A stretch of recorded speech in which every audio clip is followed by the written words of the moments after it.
I never expected to inherit anything from Grandpa Joe.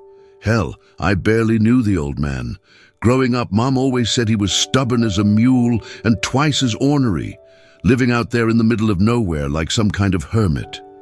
When the lawyer called me 3 weeks after the funeral, telling me I'd inherited his old farm in Nebraska, I figured it was some kind of mistake. The drive out there took 6 hours through endless cornfields and forgotten highways.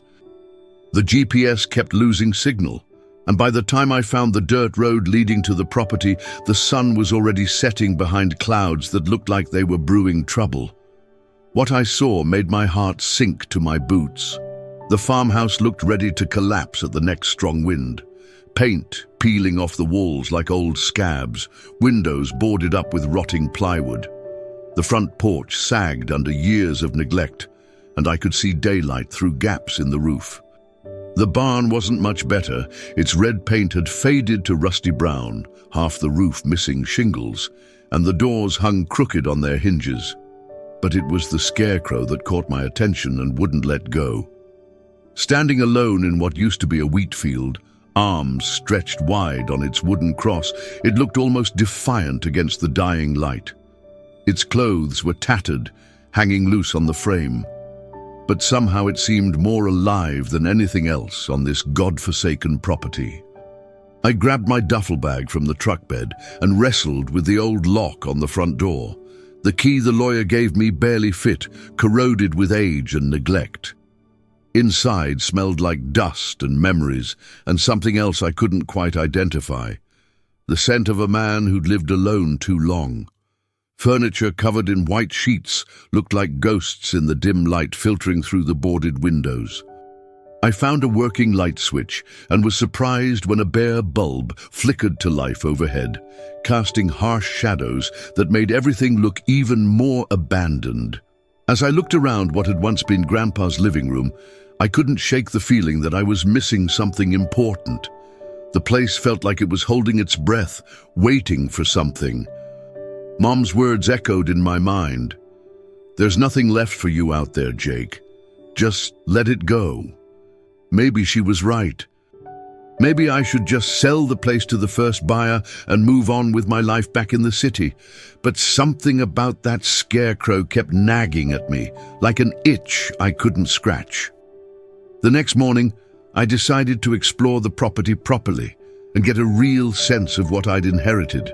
In daylight, the place looked even more run down than I'd feared. The barn doors hung open, revealing old farming equipment covered in rust and cobwebs. There was a tractor that looked like it hadn't run since the Carter administration, and shelves lined with mason jars filled with things I didn't want to identify. But it was behind the barn that I found something interesting. There was a workshop, smaller than the barn, but in remarkably better condition. The roof was intact, and when I pushed open the door, I was surprised to find it relatively clean inside, as if someone had been maintaining it recently. Tools hung neatly on pegboards, organized with the kind of precision that spoke of a man who knew his craft and respected his equipment.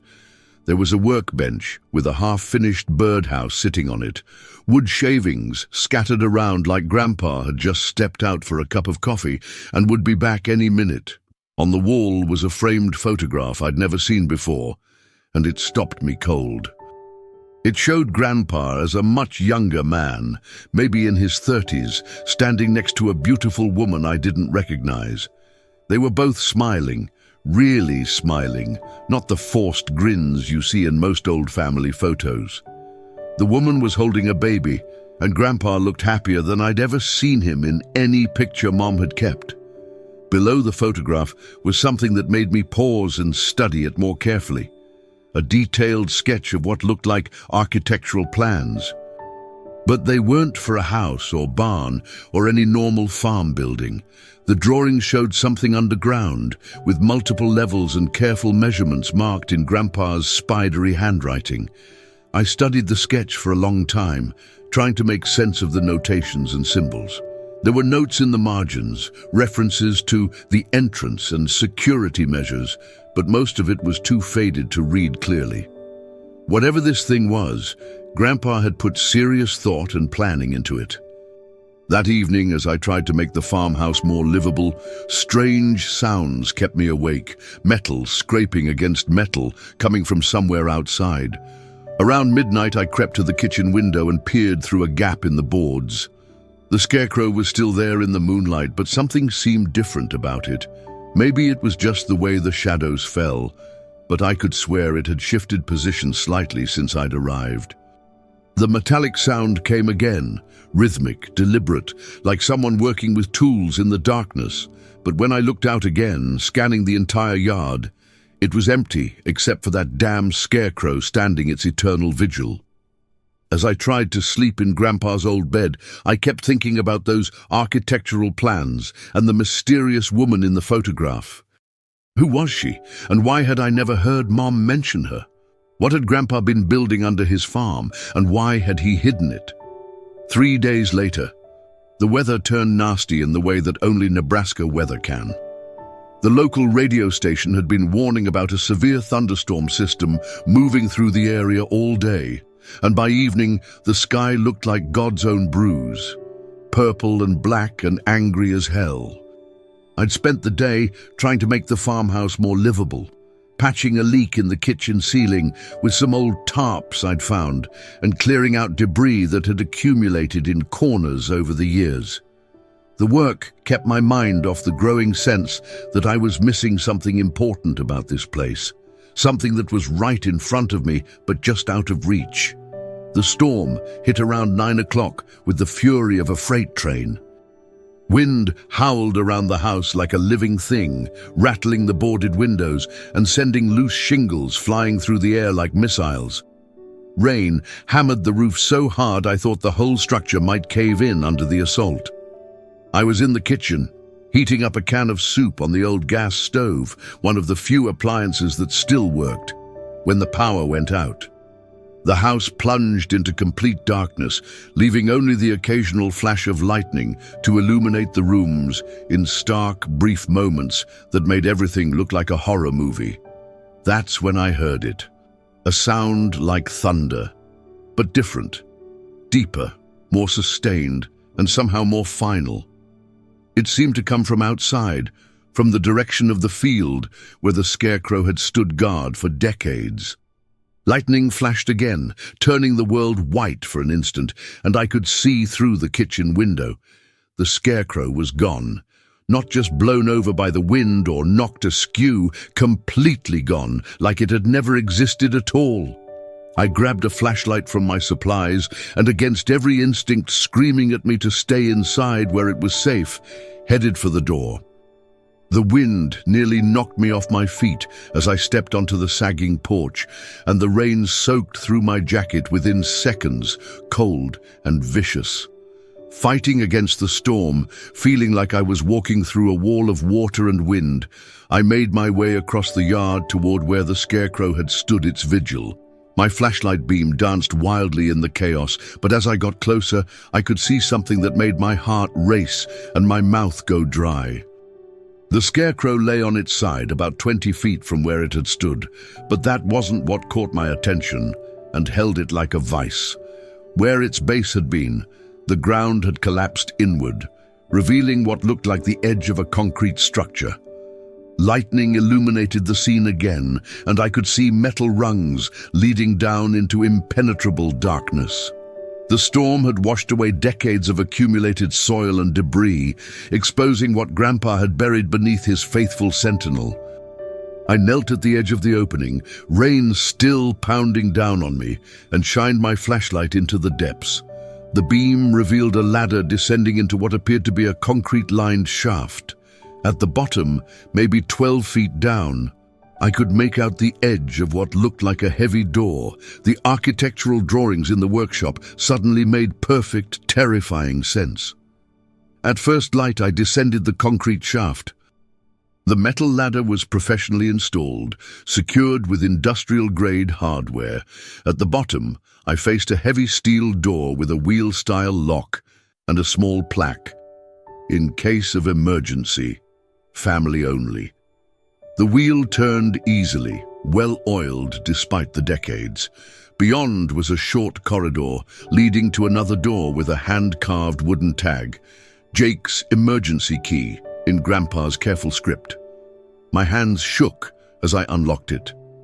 The door opened into an underground apartment, small but completely furnished and maintained. There was a kitchen area with a humming refrigerator, a sitting area, and shelves lined with books and supplies. But the far wall took my breath away. It was covered with photographs, documents, and research materials. At the center was a larger version of the workshop photograph, Grandpa, the unknown woman, and the baby. Below it, in a frame, was a birth certificate that made my knees weak. The baby's name was James Joseph Carter, my father, and the woman was listed as his mother. I sank into the chair, staring until the words blurred. Everything I thought I knew about my family had crumbled. I'd never heard of this woman, never known I had a grandmother. Going through the papers systematically, I found dozens of letters addressed to my dearest Joe and signed, "All my love, Sarah." They started in the 1960s, full of young love, but by the 1970s, the tone changed. Sarah wrote about threats, about people who didn't want them together, about the family business becoming dangerous. In her last letter from 1974, Sarah wrote that she'd found a safe place but couldn't contact Joe anymore. She begged him to raise Jimmy right and tell him about her someday when it was safe. Newspaper clippings revealed the truth. Sarah Thompson had been the daughter of a wealthy businessman with suspected ties to organized crime. In 1974, she testified against her father, agreeing to witness protection. She'd vanished, leaving behind a man who loved her and a son who would grow up believing his grandmother was dead. But Grandpa had never stopped looking for her. The room was filled with evidence of Grandpa's decades-long search, but as I dug deeper into his files, I realized he'd uncovered something much bigger than just a missing woman. This was a conspiracy that reached into the highest levels of agricultural business and government. Marcus Thompson hadn't just been involved in organized crime. He'd been the architect of something far more sophisticated and dangerous. According to the documents Grandpa had painstakingly collected over the years, Thompson had been part of a network that used legitimate agricultural properties to launder money from criminal enterprises across the Midwest and beyond. But it went deeper than just money laundering. Grandpa's files contained evidence of shell companies that owned hundreds of farms, political connections that reached into state and federal agencies, and a pattern of mysterious deaths among people who'd gotten too close to the truth. Investigators, journalists, even other criminals who'd threatened to expose the operation, they all seemed to meet unfortunate ends. The most chilling discovery was a folder marked "Threats Recent" in Grandpa's careful handwriting. It contained copies of letters he'd received over the past few years, warning him in increasingly direct language to stop his investigation. The language was vague but menacing, and the threats had become more frequent and more specific in the months before his death. The last threat was dated just 2 weeks before Grandpa's supposed heart attack. It wasn't subtle. Some secrets are worth dying for, others are worth killing for. Choose wisely. I was studying a detailed map where Grandpa had marked potential locations connected to the network when I heard something that made my blood turn to ice water. Footsteps above, heavy boots crossing the floor of the farmhouse with purpose rather than the cautious steps of someone exploring or looking around. These weren't the footsteps of a curious neighbor or a real estate agent. These were the footsteps of professionals who knew exactly where they were going and what they were looking for. I quickly gathered the most important documents: the birth certificate, the letters from Sarah, the evidence of the network's operations, and stuffed them into a waterproof bag I found in one of the supply cabinets. If someone was up there looking for me, or more likely for what Grandpa had hidden down here, I wasn't going to make it easy for them. The footsteps paused directly above the underground entrance. I turned off my lantern and waited in complete darkness. listening to my own heartbeat thundering in my ears. After a moment that felt like an eternity, I heard voices, at least two people, maybe more, speaking too quietly for me to make out individual words. Then came the sound I'd been dreading, footsteps on the metal ladder, descending toward me with deliberate, measured precision. I had seconds before they reached the bottom. Behind a filing cabinet, I found a narrow passage leading deeper underground, Grandpa's escape route. As I squeezed through, pulling the cabinet back into place, I heard voices. "Someone's been here recently. Find everything." I crawled through the tunnel until it opened into the barn. From there, I could see black SUVs surrounding the property, at least 6 men in tactical gear, all moving with military precision. I found a shortwave radio hidden behind feed sacks and tuned it to a frequency from Grandpa's notes. When I whispered the emergency code phrase, the response came within seconds. "Jake, is that you, honey?" The voice was older, weathered by years, but something about it made my heart skip. "It's Grandma Sarah, sweetheart. I've been waiting 40 years for this call." Sarah guided me to safety as helicopters appeared on the horizon, military birds deploying tactical teams with precision. The armed intruders were vastly outgunned, and the firefight was over in minutes. The woman who met me afterward wasn't Sarah, but FBI agent Martinez. "Your grandmother is waiting at a secure location," she explained. "Your grandfather was one of our most valuable civilian assets. He spent decades building cases against organized crime that we could never have assembled officially." During the helicopter flight to a secure compound, I spoke with Sarah for the first time. Her voice was everything I'd imagined, warm, strong, and carrying decades of love and loss. "I never stopped loving your grandfather," she told me. "But the network I testified against didn't disappear. They've been hunting me for 40 years, getting smarter and more careful. They killed Joe when he got too close to the truth." At the compound, meeting Sarah in person was like watching a photograph come to life. When she hugged me, I felt like I was 8 years old again, missing a grandmother I'd never known I had. She showed me evidence of what the network had become, not just money laundering anymore, but preparation for something operational. Red pins on a map formed a circle around major cities, marking properties purchased in the past 2 years. "They're planning to use the Harvest Festival as cover," Agent Martinez explained. "While law enforcement manages crowds, they'll have a clear window to move personnel and equipment." Equipment for what? "We think they're positioning themselves to control agricultural distribution during a manufactured crisis. Your grandfather's evidence could help us stop them, but only if we can draw their leader into the open." The man they wanted was Vincent Morrison, current head of operations. He was cautious, never used electronic communications, never met with more than one cell leader at a time. But he had one weakness: a sentimental attachment to properties with historical significance to the network, like Grandpa's farm. After 3 days of intensive training, part spy school, part family reunion, I returned to the farm as bait. The property looked untouched, but hidden sensors and cameras monitored every approach. I carried a panic button and had been assured help was 2 minutes away. I spent days re-establishing my cover, buying supplies in town, and making small talk about my plans. But underneath the performance, I was watching for anything out of place. On my 3rd night back, I was awakened by familiar sounds, footsteps on the metal ladder. This time I was ready. I activated the panic button and slipped out to an observation post in the grain silo. What I saw made my blood run cold.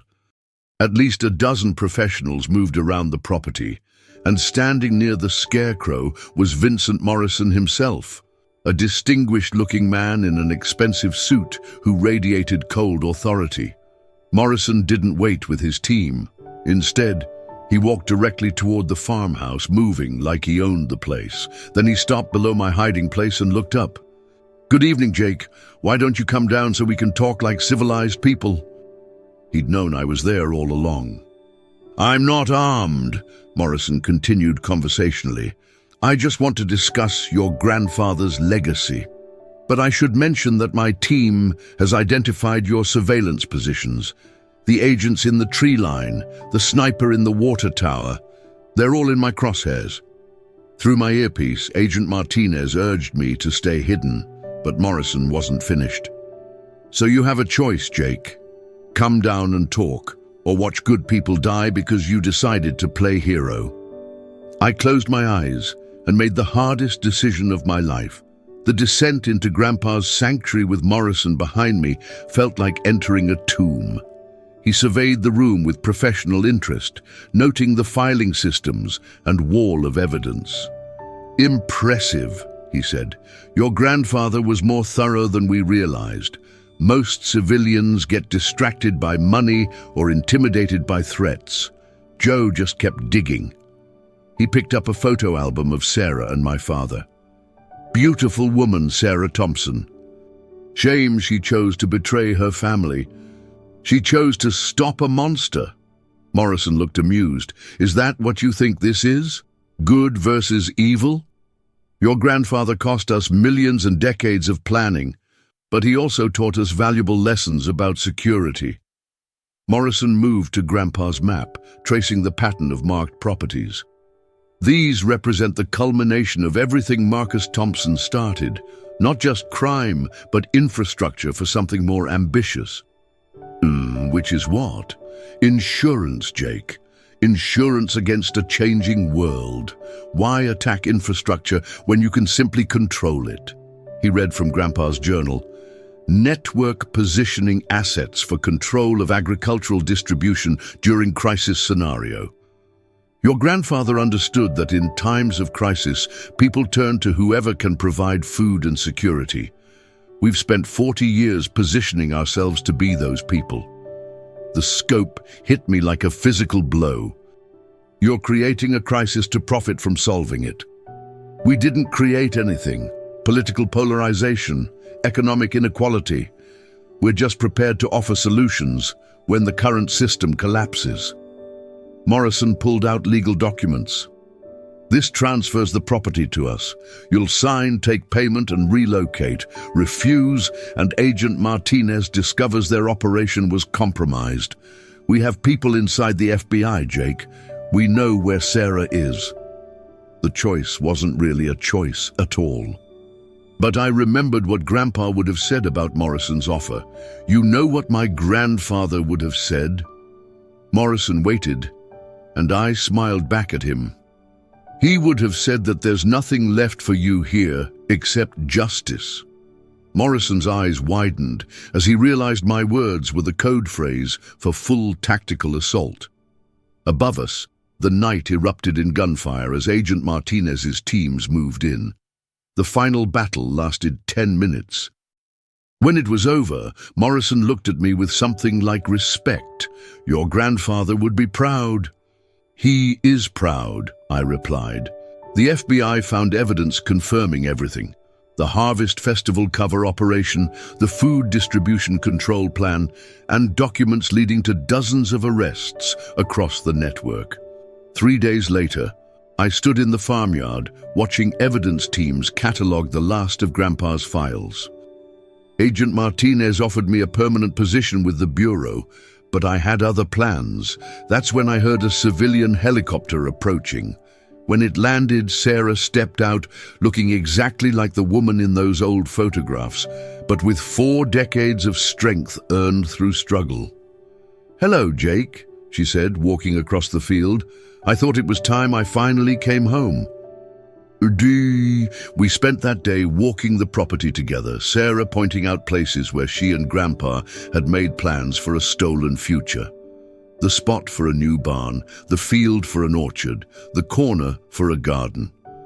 "Your grandfather always believed the best way to honor the past was to build something better for the next generation," she said, as we sat on the porch steps at sunset. "Is that what we're doing?" "That's exactly what we're doing, sweetheart." 6 months later, The Carter family farm was producing its first crop in 20 years. Sarah had moved into an apartment in the renovated barn, and the underground room had become a storm cellar lined with supplies instead of evidence. The farm had become what Grandpa and Sarah always intended, a home where family came first, where the past was honored but not worshipped, and where the future was something to be built rather than feared. Agent Martinez visited occasionally, updating us on prosecutions and sampling Sarah's cooking. The last major player had been sentenced, ending a criminal enterprise that had operated for 4 decades. Every evening, Sarah and I sat on the porch watching the sunset over land that was finally truly ours. "Any regrets?" she often asked. "About which part?" "Any of it. Getting involved in something that wasn't really your fight." I thought about the life I'd given up, the plans that would never happen, the simple existence I'd traded for this complicated but meaningful one. "No regrets," I said finally. "This was always my fight. I just didn't know it yet." As the stars came out over Nebraska farmland, I understood something that had taken Grandpa 40 years to learn. Sometimes the most important battles are fought not for what you might gain, but for what you refuse to lose. The scarecrow was gone, but what it had protected was still here. A family's determination to do the right thing, no matter how dangerous. Grandpa had been wrong about one thing. There had been something left for me here after all. There had been everything. Thank you for listening to this story. I hope you enjoyed following Jake's journey as he discovered his family's legacy and found his own path forward. Please let me know in the comments where you're listening from. I love hearing from people all around the world who connect with these tales of family, mystery, and courage. If you enjoyed this story, please consider subscribing to the channel for more original narratives. Your support helps me continue creating these stories that explore themes of family, heritage, and the hidden histories that shape our lives. Until next time, remember that sometimes the most important inheritances aren't the ones we expect. They're the ones we're brave enough to claim.